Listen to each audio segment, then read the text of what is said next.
Urge, un hélicoptère US se crache sur le pont d'envol de l'USS Ronald Reagan. Des victimes et les États-Unis mettent en doute la fiabilité du dollar. Dossier, 15e réunion annuelle du club de discussion Valdai. 10. Vladimir Poutine a commenté jeudi de nombreux dossiers internationaux, du développement d'armes biologiques et du départ des troupes iraniennes de Syrie à la guerre commerciale sino-américaine et à la dédollarisation de l'économie mondiale. Lors d'une réunion du club de discussion international Valdai, si un pays développe des armes biologiques, d'autres pays suivront son exemple, alors qu'il vaut mieux formuler des règles uniques dans ce domaine sensible, a déclaré jeudi le président Vladimir Poutine lors de la 15e réunion annuelle du club de discussion international Valdai à Sotchi, où il a commenté de nombreux dossiers internationaux. Développement des armes biologiques, des expériences sur des animaux seraient déjà en cours, des chiens, des rats qui ont un cycle de reproduction assez court. Si c'est vrai, cela présente une menace grave. Comme l'écarter, tout le monde doit comprendre que tout a ses causes et rien ne disparaît. À toute action s'oppose une réaction de force égale, mais de sens contraire. Si quelqu'un prend de telles mesures, il doit comprendre que d'autres le feront aussi. Il vaut mieux s'entendre d'avance sur des règles uniques dans ce domaine extrêmement sensible, a indiqué M. Poutine.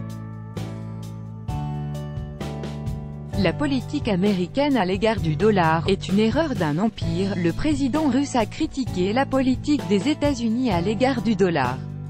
J'ai récemment déclaré que nos amis américains se tirent une balle dans le pied, parce qu'ils mettent en doute la fiabilité du dollar en tant qu'instrument universel des échanges commerciaux. C'est une erreur typique d'un empire, a estimé M. Poutine. Il a expliqué qu'un empire croit toujours qu'il peut commettre des erreurs, subir des dommages parce que sa puissance est telle que cela ne signifie rien.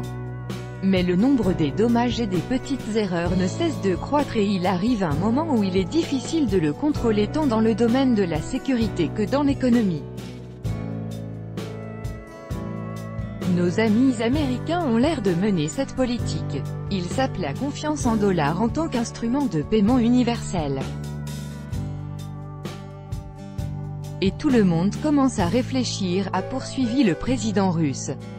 Retrait des forces iraniennes de Syrie. Selon le président russe, les pays qui souhaitent que l'Iran retire ses troupes du territoire syrien doivent d'abord garantir qu'ils ne s'immisceront pas dans les affaires de la Syrie. Il faut créer des conditions pour un développement durable en Syrie pour qu'elle puisse renoncer au service de ses alliés et notamment à ceux de l'Iran.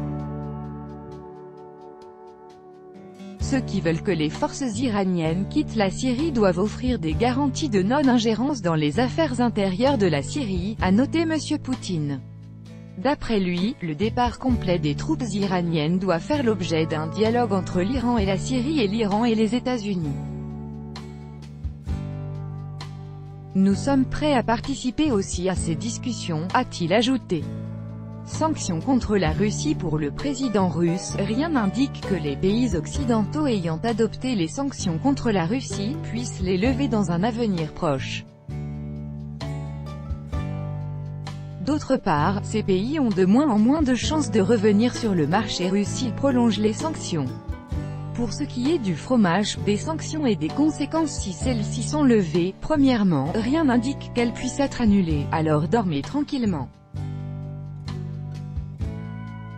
Et deuxièmement, plus cela dure et moins il y a de chances de retourner sur notre marché pour ceux qui l'ont quitté, a déclaré le chef de l'État russe.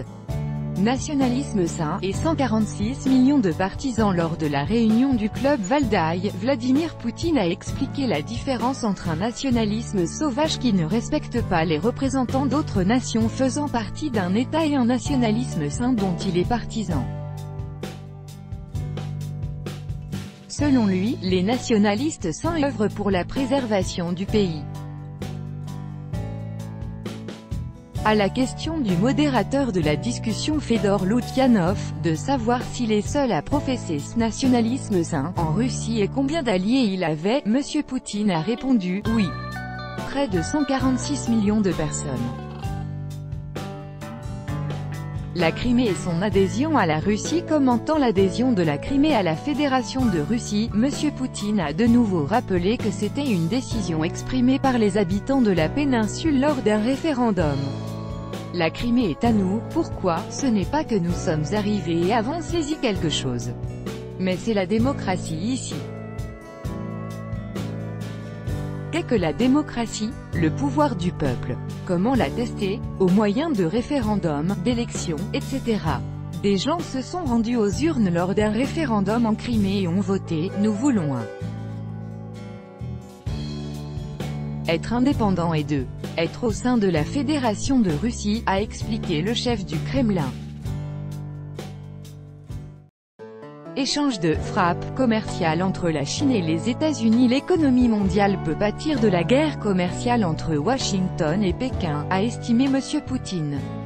À l'heure actuelle, l'échange de frappe entre les États-Unis et la Chine coûte environ 500 millions de dollars.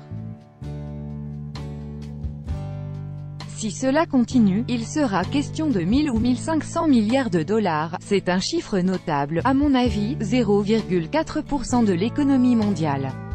Ce sera une des causes du ralentissement ultérieur de l'économie mondiale. Cela aura un impact sur tout le monde et ne profitera à personne, a déclaré le président russe.